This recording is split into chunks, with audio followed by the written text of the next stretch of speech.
সিরিয়ার রাক্কা অঞ্চল মধ্যপ্রাচ্যের অন্যতম গুরুত্বপূর্ণ নদী ইউফ্রেটিস আজ শুধু জলের স্রোত নয়, বরং রক্তক্ষয়ী সংঘাতের প্রতীক। নদীর দুই তীরে দাঁড়িয়ে আছে সিরিয়ার ভবিষ্যতের দুই ভিন্ন স্বপ্ন, দুই ভিন্ন রাজনৈতিক দর্শন।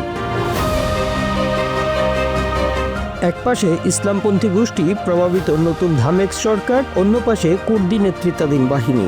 এই দুই শক্তির মুখোমুখি অবস্থান শুধু ভৌগোলিক সীমারেখা নয়, বরং সমগ্র অঞ্চলের স্থিতিশীলতার উপর একটি বড় প্রশ্ন চিহ্ন টেনে দিয়েছে।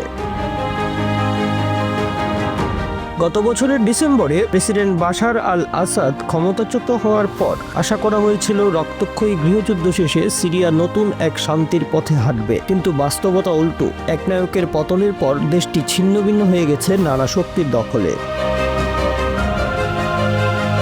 রাজধানী দামেস্কে ইসলামপন্থী জোট প্রেসিডেন্ট আহমেদ আল শারার নেতৃত্বে নতুন সরকার গঠন করেছে। পশ্চিমা দেশগুলো, বিশেষ করে যুক্তরাষ্ট্র এবং ন্যাটো সদস্য তুরস্ক, এই সরকারকে সমর্থন দিয়েছে। অন্যদিকে ইউফ্রেটিসের পূর্ব তীরে অবস্থান কুর্দি নেতৃত্বাধীন প্রশাসনের। তারা নিজেদের রক্ত ও আত্মত্যাগে অর্জিত স্বায়ত্তশাসন ছাড়তে নারাজ। মার্কিন প্রশিক্ষিত এই বাহিনী বহু বছর ধরে আইএস বিরোধী যুদ্ধে ফ্রন্টলাইনে ছিল। আজ তাদের হাতে রয়েছে সিরিয়ার 1/3 ভূমি, তেলক্ষেত্র ও জলবিদ্যুৎ বাঁধ।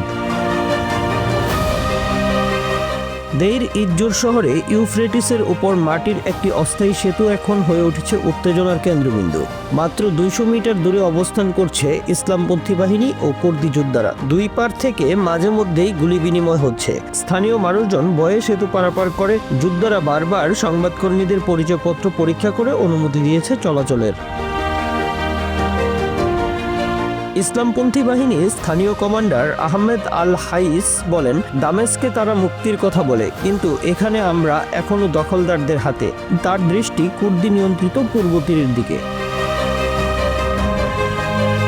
অন্যদিকে কুর্দি মহিলা বাহিনীর কমান্ডার সোজদার দেরিক বলেন, আমরা যুদ্ধ করব না, কিন্তু আত্মরক্ষায় প্রস্তুত। প্রয়োজনের শেষ রক্তবিন্দু দিয়ে লড়াই করব। আসাদের পতনের পর সিরিয়ার উত্তরে টিসরিন বাঁধ ঘিরে শুরু হয় নতুন সংঘাত। কুর্দিদের কাছ থেকে অঞ্চল ছিনিয়ে নিতে তুরস্ক সমর্থিত গোষ্ঠী হামলা চালায়। এখানে নিহত হয়েছে শত শত কুর্দি যোদ্ধা ও সাধারণ মানুষ। কুর্দি কমান্ডার খালিল কাহরামান বলেন, আমরা আইএসের সঙ্গে যুদ্ধ করে অভিজ্ঞতা অর্জন করেছি। এখন এই নতুন শত্রুর সঙ্গেও লড়াইয়ের কৌশল বদলাচ্ছি।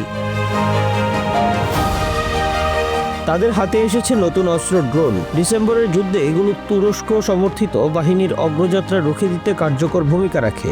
একই সঙ্গে তারা পাহাড় কেটে নতুন ভূগর্ভস্থ সুড়ঙ্গ বানাচ্ছে আত্মরক্ষার জন্য। দক্ষিণ পূর্বে দেইর ইজ্জোর হলো একটি উত্তেজনার কেন্দ্র।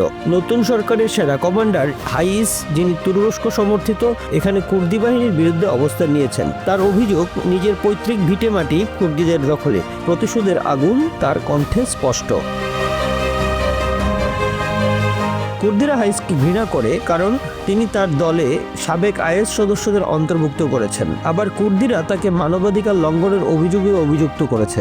অন্যদিকে হাইসের বক্তব্য, আমরা সারাকে ক্ষমতায় বসিয়েছি, তিনি কিভাবে আমাদের পথ কেড়ে নেবেন। গত মার্চে ইসলামপন্থী সরকার ও কুর্দি প্রশাসনের মধ্যে একটি ঐক্যবদ্ধ চুক্তি স্বাক্ষরিত হয়েছিল। লক্ষ্য ছিল একীভূত সেনাবাহিনী ও প্রশাসন গঠন, কিন্তু আলোচনায় অচলাবস্থা তৈরি হয়েছে। প্রেসিডেন্ট সারা বারবার বলেছেন, সিরিয়ার 1 ইঞ্চি জমিও ছাড়ব না।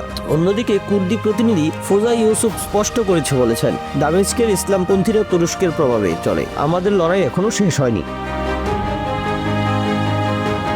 সিরিয়ার এই বিভক্ত বাস্তবতায় বিদেশি শক্তির হস্তক্ষেপ আরও জটিলতা তৈরি করেছে। তুরস্ক প্রকাশ্যে ইসলামপন্থী বাহিনীকে সহায়তা করছে। যুক্তরাষ্ট্র কুর্দিদের দীর্ঘদিন ধরে প্রশিক্ষণ ও অস্ত্র দিয়েছে, তবে এখন তাদের প্রত্যাহারের পরিকল্পনা কুর্দিদের মধ্যে ভয়ের সৃষ্টি করেছে।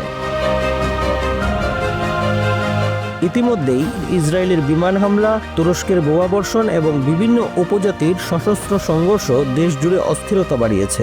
অনেকের আশঙ্কা, আবারও সিরিয়া পূর্ণাঙ্গ গৃহযুদ্ধে জড়িয়ে পড়বে।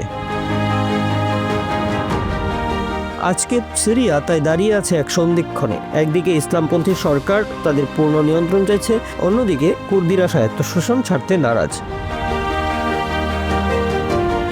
ইউফ্রেটিস নদীর দুই তীরে দাঁড়িয়ে থাকা সেনারা কেবল সীমারেখার প্রহরী নয়, বরং তারা এক অনিশ্চিত ভবিষ্যতের প্রতীক। সংঘাত থামাতে ব্যর্থ হলে এর প্রভাব পড়বে শুধু সিরিয়ায় নয়, পুরো মধ্যপ্রাচ্যে।